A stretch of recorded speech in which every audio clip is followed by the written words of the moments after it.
म खाऊँ मैलाऊँ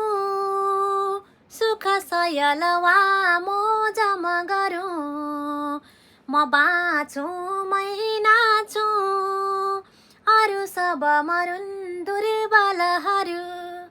भनी दारा धस्ने अबुझ सठदेखि छक परी चिता खितका छोडी अभयसित हाँस्यो मरी मरी सबै मेरो मेरो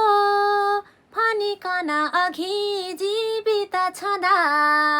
स्वयं हाँस्थ्यो हेरी जुन विभव वा दौलत सदा पछि उसको देखि छाडिक मनको अन्तिम गति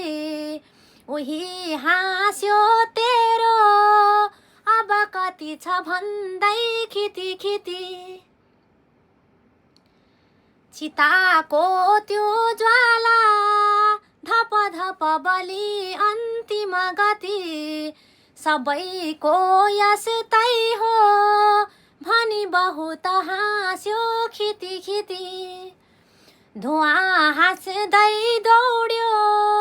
बितत पथ हाँस्यो गगनको खरानी झन हाँस्यो मुख मलिन पारी पवनको चिताको चौतर्फी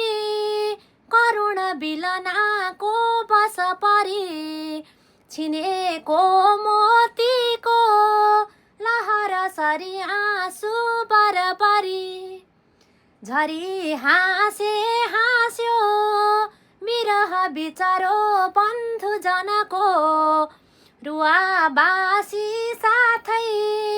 हिली हिली गर्यो मोह मनको चितामा चित खाई चट चट गरी देह ममता डढी जाँदा हाँस्यो